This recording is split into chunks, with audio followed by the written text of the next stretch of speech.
Sepengetahuan saya, sepanjang saya tahu bola, Perce Matula Perwa. Semifinal Asian Games, SEA Games medali emas 87. Dibanding yang sekarang, situasinya berbeda. Satu, belum menghadirkan trofi, maupun ada pencapaian. Yang kedua, naturalisasi. Itu yang membuat perbedaan situasi.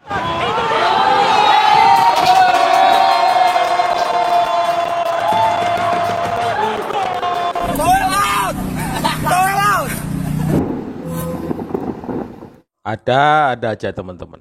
Baru-baru ini dikutip dari TV One, Bung Toel kembali kritik Sintayong. Bahwa warisan apa sih yang akan ditinggalkan Sintayong adalah sebuah perpecahan. Gak tahu lagi apa yang di dalam pikiran dari Bung Toel teman-teman. Sudah kemarin dilempar botol sama ada netizen ya teman-teman. Kemudian ada juga ketika selebrasi dia ekspresinya datar-datar saja. Jadi seorang Toel akhirnya oleh netizen dipertanyakan nasionalismenya seperti apa teman-teman. Juga nggak habis pikir juga dengan Bung Toel teman-teman. Kayaknya apa yang dilakukan oleh Sintayong itu kayaknya nggak pernah benar begitu ya.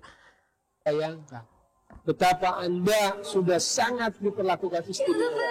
Belum pernah ada pelatih profesional manapun yang mengalami situasi seperti itu.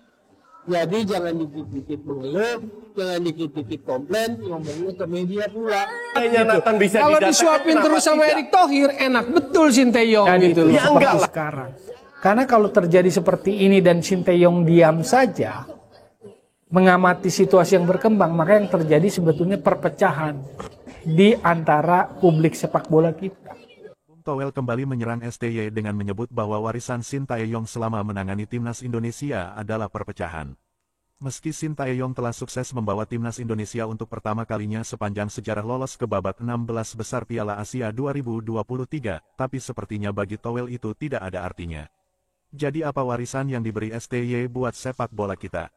Saat ini yang terjadi, perpecahan, ujar Bung Toel kepada Tefone Newscom. Di publik sepak bola Indonesia justru terjadi perpecahan, ada dua kubu dikotomi saja.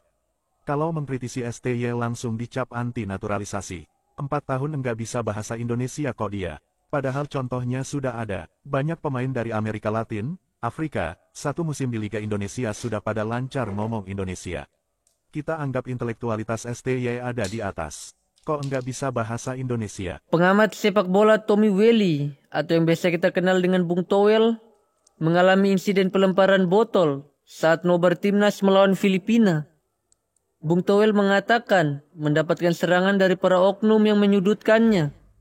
Di akun Instagram story-nya ia menulis, "Saya percaya Tuhan kuat, karena sesungguhnya Tuhanlah pencinta timnas sejati yang saya kenal. Saya tahu itu, karena Tuhan menjaga integritas Tuhan pada sepak bola. Menurut kalian, apakah pantas Bung Toel mendapatkan perlakuan dari oknum-oknum tersebut?" Ya, jumpa lagi nama Wajah saya. Kita selebrasi dulu dong. Indonesia akhirnya tembus ya, Coach, ke ronde ketiga Piala Dunia. Keren dong musiknya dong. Keren banget. Gue bingung aja ada orang nggak happy, Coach. Gue juga nggak ngerti. Iyalah, gila. Gue nggak ngerti kenapa. Bahkan siapa yang nggak happy? Banyak teman-teman gue yang di Belanda, yang fans FC Utrecht lah, yang kenal beberapa pemain, Shane, masih selamat. si Ivar, ya kasih selamat. Bilang keren mainnya Belanda, temen gue Belanda yang di Indonesia juga bilang luar biasa pencapaian ini. Gue nggak ngerti juga. Lu kalau tapi itu kan minoritas, sangat kecil. Iya, tapi mengganggu lah. Lo kalau orang biasa nggak apa-apa lah. Kalau lo public figure gitu yang ditonton orang, menurut gue sih ini kita bicara kepantasan tentang nasionalisme. Lu boleh nggak setuju dengan Plate, lu nggak boleh nggak setuju dengan Erick Thohir atau siapa. Tapi kalau Indonesia ngegolin, happy dong. Indonesia menang, happy itu dong. Itu merah putih, itu Garuda yang yang nggak happy. Lu mau lu apa gitu? Dengan kalimat kayak menang Piala Dunia aja, ya Allah. Nggak mungkin lah kita. Gue sepanatik-fanatiknya, gue pastikan nggak mungkin lah Indonesia menang Piala Dunia. Bener nggak? Iya. Realistis saja lah kita. Realistis saja lah. Tapi harus kita selebrasi. Kita harus apresiasi. Karena yang kita capai sekarang, 5 tahun yang lalu, atau 6-7 tahun yang lalu, orang nggak akan berpikir bahwa kita sudah sejauh ini. Dengan pemain yang nggak dikenal orang di dunia lah kasarnya gitu. Dengan pemain biasa aja, kita bisa mencapai itu. Nggak ada yang mikir. I mean, lu bisa menang di U23 lawan Australia, lawan Korea, kapan itu terjadi? Lawan Jordan. Hanya di zaman Sintayong, Pak Erik. Hanya di zaman Sintayong, di zaman Pak Erik. Ya. Nah, kita harus apresiasi itu bahwa kita pernah kalah lawan Irak, bla bla. So what? Hasilnya kan nggak mungkin kita menang terus, itu kan nggak make sense. Justru orang-orang itu nunggu kesempatan pada saat kita kalah dinyinyirin. Padahal nggak mungkin lah, nggak make sense kita harus menang terus. Betul. Dan coach dulu itu kita itu menang lawan Singapura juga happy, lawan Timor Leste, lawan Brunei gitu. Jadi sekarang lo bayangin lo, kita sekarang satu negara ya dari ASEAN yang lolos. Cuman Indonesia. Begitu juga yang kemarin AFF. Semifinal. Lo gila, yang lain nggak ada gitu. Menurut saya sih. Semifinal Asia ya. Asia loh. Hampir lolos Olimpiade. Itu kita masih nggak bukan AFF. Ya sudah biarlah. Sudahlah, biar. Jadi menurut gue sih Semua kita boleh berbeda pendapat lah. Iya betul. Semua orang beda pendapat. Oke. Koci, kita lihat apa pemain-pemainnya. Ini masih ada isu, wah ini pemain asing. Bukan, ini diaspora. Darahnya darah Indonesia. Dan kalau perhatikan deh, dari 12-13 pemain diaspora yang kita miliki, rambutnya tidak ada satu yang bule. Semua rambut hitam. Atau dark, coklat tua. Semua gelap. Nathan. Kemarin gue interview sama Tom Haye, Shane Patinama, itu Verdong. semua. Siapa lagi namanya? Kelvin Verdong. Yang mungkin Kelvin Verdong sama si Ivan Dian mungkin agak coklat ya, tapi lainnya gelap semua baju. Dan kelihatan nah ini karena mereka memang punya darah Indonesia. Iya. Nggak ngarang lah kan? Iya, jadi untuk gue ya lucu aja gitu loh. Lucu aja kok dipermasalahkan. Mereka tuh cari celah, haters cari celah bahwa untuk mengkritik, padahal ini udah di luar ekspektasi kita. Iya. Bahwa kita punya pelatih dari luar itu kan bukan pertama kali, sering kali, kan? Ada nggak yang prestasinya kayak gini? Kan bisa dibilang nggak. Kalau ada pun mungkin long time ago, di mana Korea, Jepang belum main bola secara benar, ya kan? Sekarang kan persaingan jauh lebih ketat. Negara-negara yang 50-40 tahun yang lalu, 50 tahun nggak dianggap sama sekali, sekarang udah naik. Ya, Jepang mulai J-League tahun berapa itu? Kan kalau nggak salah pertengahan 80-an kalau nggak salah. I mean, kok kita nggak bisa appreciate perkembangan. Dan naturalisasi kan beda dengan zamannya dulu. Siapa yang ada Lopez, ada Kolo, ya kan? Kalau Greg sama ada berapa pemain itu kan mereka karena kenal lama tinggal di sini. Tinggal di sini 5 tahun. Mereka punya hak untuk jadi Indonesia lewat proses. Ini memang ada darahnya. Ini memang ada darahnya. Jadi kenapa diprotes? Itu gue pertanyakan maksud tujuan mereka di belakang ini apa? Apakah hanya sekedar pansos atau ada hal yang lain? Gue curiga. Kalau sekali lagi berulang kita katakan tim-tim kelas dunia pun mau Belanda, mau Inggris, iya kan? Mau Jerman, Perancis itu pernah pemainnya hitam semua. Yang zamannya Christian Karembeu segala macam. Zamannya juara dunia. Juara Eropa Iya. Mbappe juga mayoritas itu non kulit putih. Kalau putih itu putihnya Arab gitu, Aljazair gitu. Dan banyak yang nggak bisa lagu nasional tuh. Kemarin gue lihat bisa semua loh.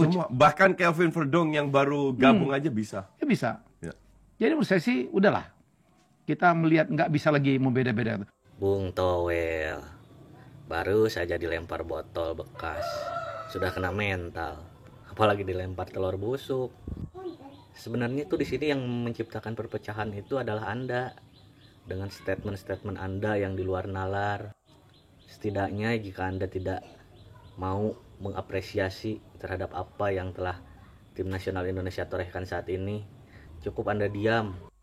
Jangan malah Anda menggiring opini yang bakal menciptakan perpecahan antar supporter tim nasional Indonesia. Dan satu hal yang perlu Anda ingat, Anda emang layak diperlakukan seperti itu.